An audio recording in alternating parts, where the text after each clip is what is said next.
Yo,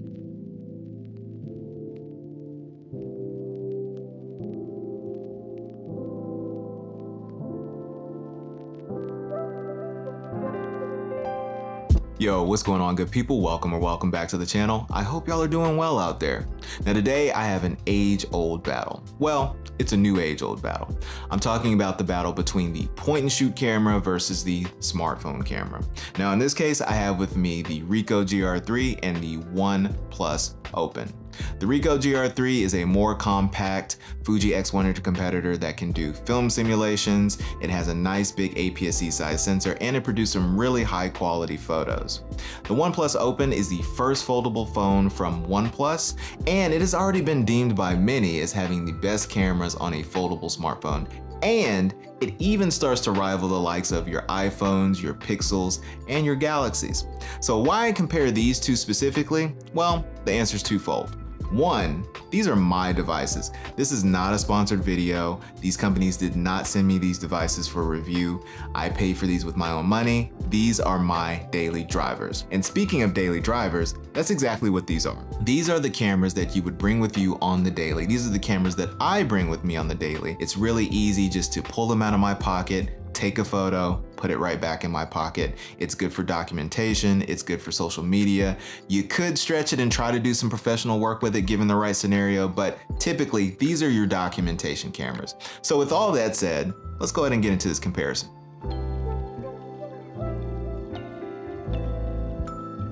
Okay, so I don't want to get into every single little spec detail of these two cameras, but just to give you a quick rundown, let you know what I'm working with here. The Ricoh GRiii is a 26 megapixel APS-C size sensor at a native 28mm focal length with the option to crop into 35mm and 50mm at a loss in resolution. But it has a nice low f2.8 aperture, it has built-in looks like negative film, your positive film, your bleach bypass, so on and so forth. But it also gives you the option to dial in custom film recipes and set them as presets. Now, like any other dedicated camera, it has an assortment of hardware buttons that allow you to reprogram them with all of your quick settings for quick on-the-fly shooting. And more importantly, it has a built-in ND filter for shooting on bright, sunny days. Now, on the other hand is the camera on the OnePlus Open, which is actually three cameras. There's a 48 megapixel ultra wide camera, there's a 48 megapixel main camera, and then there's a 64 megapixel telephoto camera. Now for that ultra wide, the native focal length is 14mm. For the main camera sensor, the native focal length is 24mm with the option to crop into 28mm, 35mm, and 47mm. And then over on the telephoto, the native focal length is 70mm with the option to crop into 85mm and 145mm. Now, as far as sensor size goes, both the ultra wide and the telephoto cameras have a 1/2 inch sensor, while our main camera sensor is almost 1 inch at 1/1.43. Now, the OnePlus camera software has a variety of different photo shooting modes, but I mainly stayed with the photo mode, the pro mode, and the high res mode. But also, OnePlus has some built-in looks, and they actually served really well as film simulations, but we'll get into that in a bit. But you may have noticed on the camera module that there's this little H insignia where you would think a fourth camera would go. Well, that's because OnePlus has partnered with Hasselblad, the legendary camera company, who actually had a large say in the algorithms, color science, shooting modes, and overall tuning of the OnePlus cameras. And I think that really comes into play once you see the image quality. But speaking of image quality, let's go ahead and get to the shoot. So I took both these cameras around San Diego, mostly in the downtown area and the Coronado area.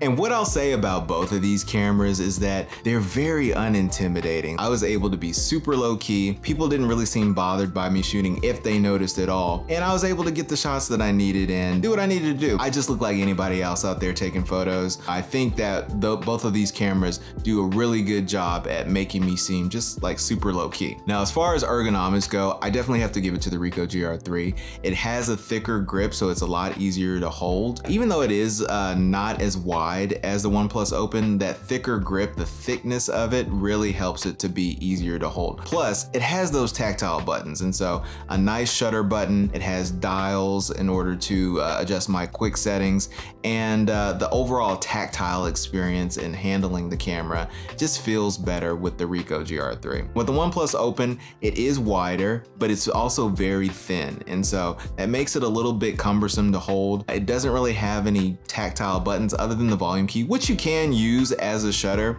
But at that point, I'm shooting left-handed, which is not normal for me. And my fingers are really close to the camera lenses. And so I might get my fingers in the shot. So that's just not ideal. I just use it normally. I just tap the screen as the shutter and go about my business. But yeah, I think the overall ergonomics definitely goes to the Ricoh GR3. But as far as screen quality goes, that definitely goes to the OnePlus Open. The outer screen alone is plenty bright. It's plenty big enough in order for me to frame my shot, get what I need. But then I can open it up and I have this big 8-inch screen in order to frame my shot. And it's very high resolution. It's very nice. It's just better than the Ricoh GR3. The Ricoh GR3 has a smaller screen. It's flat. It's not articulating. It doesn't tilt. So even when trying to get low angles, it's a little bit more work with the Ricoh GR3 because I have to bend all the way down versus with the OnePlus Open, where I can actually bend it and fold it kind of halfway and just lean it down in order to frame my shot. And it works pretty well. Now, as far as speed of use for both of these cameras,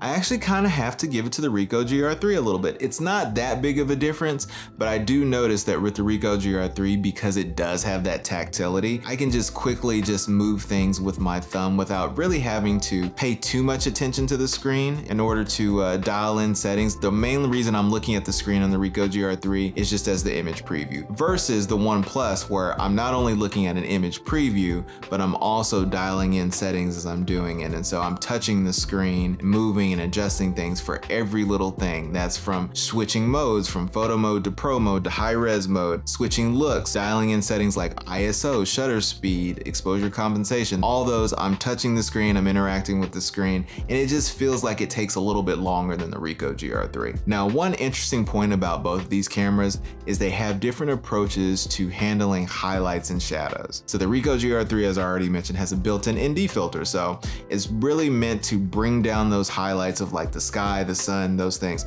But the only thing about that is it also brings down the shadows. Versus with the OnePlus Open, it's using algorithms and HDR. It's keeping the shadows in their place, keeping them properly exposed while bringing down the highlights and getting them properly exposed. I will say the downside to that is smartphone HDR to me tends to look plasticky and over-processed, but I will say the OnePlus Hasselblad partnership worked out really well because I feel like OnePlus's HDR is tuned really well to where it doesn't have as much of that plasticky look. They've taken the edge off, they subdued it a little, and so it looks a little bit more natural, closer to what a point and shoot would do. Let's compare some images. Now, first off, let me just say, my bad, y'all. I did not pay as much attention as I should have to the focal lengths and the film simulations between these two cameras. So there might be quite a bit of variance here. I'm gonna try to match them as best as I can, but just know that it's not a reflector of the image quality of either of these cameras. But getting into it, looking at the images, there are actually a pretty negligible differences here. I think they both produce really good image quality. I think they both look like pretty natural looking images from both cameras, but I actually think the OnePlus does tend to over sharpen just a little bit. It tries to get everything sharpened, even things that may not necessarily be in focus. And so that's kind of the giveaway between these two images here.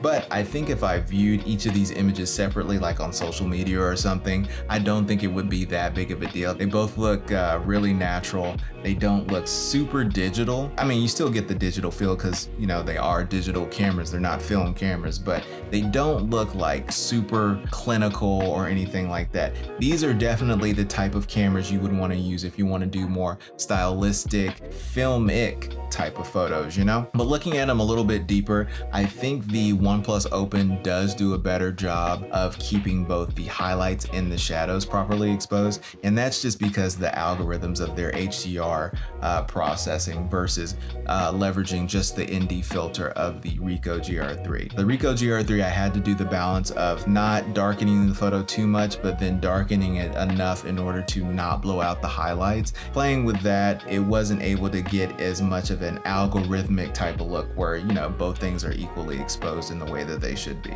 But I also think that's more natural on the Ricoh GR3's part. I think the OnePlus Open is using a process that's definitely not true to life, but it does still look good in the photo. One thing I will say is that even though both of these do apply these film simulation type looks, the Ricohs are just better because it is applying more facets of a film simulation, like things like grain grain, things like clarity, things like that, and like really affecting that. I think with the OnePlus Open, it's mainly just affecting the colors here, which is not too bad. But looking at them side by side, I think one thing is like, because with the Ricoh, you can affect things like sharpening and clarity. Some of these photos do have a little bit more of a vintage feel because they look a little bit softer versus the OnePlus Open, which is applying that extra sharpening. So that takes away from the OnePlus's idea of trying to create more vintage looks. The sharpening is a dead giveaway of digital trying to be vintage. Another thing I'll mention about the OnePlus Open is that because it does have more focal lengths, it's a lot easier to zoom in and zoom out in order to get the exact framing that you want versus the Ricoh GRiii, where you have to use your feet to zoom. It's not particularly hard, but it's just a little bit of extra legwork, literally, in order to get the framing that you're looking for. Another thing about the OnePlus Open is that it does have a macro mode that activates. One thing I found that that kind of set me back a little bit is when you're trying to back focus. If you're trying to shoot through one object in order to capture another, like say this fence that we have here, the OnePlus Open, it really wanted to focus on that fence instead of the stairwell, versus the Ricoh, which is a lot more easier to focus on the stairwell instead of the fence. And so when you're trying to get more stylistic things where you're trying to shoot through, it was a little bit harder with the OnePlus Open because it has that macro mode and it wants to keep the foreground in focus versus the background in focus. But other than that, like I said, I think both of these cameras produce really high quality images. You can't go wrong with either one, especially if you're just using it for documentation, social media, things like that. I think both of these are amazing options. But yeah, that is my comparison of the Ricoh GR3 and the OnePlus Open. I think the Ricoh GR3 is a great step up from mobile smartphone photography. Anyone wanting to level up from just using their phone, I think the Ricoh GR3 is really good. It not only produces really high image quality with that APS-C size sensor, it also has a built-in ND filter, it has film simulations and the ability to program your own film simulations. And yeah, the image quality is just so good from this little thing, and it's so pocketable. Now with the OnePlus Open, it also produces really good image quality. It has a lot of different shooting options, from the different camera lenses to the different shooting modes to the different looks. Now I will say, like I mentioned before, the film looks within the OnePlus Open, they're not as good as the GR3, they're not as good as like a Fuji camera. But if you want to get stylistic photos that are similar to that type of realm, like a Fuji or a Ricoh, I think the OnePlus Open is a really good choice. Plus it has those two big beautiful screens in order to use as viewfinders. You can fold it in half in order to be its own tripod, and it just gives you a lot more flexibility in your shooting options. But the OnePlus Open actually does more for a photographer and content creator's workflow than you might think, but that's a topic for another video. So I'm gonna go ahead and call it right here. If you like this video, go ahead and drop this video a like. If you haven't subscribed already, go ahead and hit that subscribe button, and I will catch y'all later.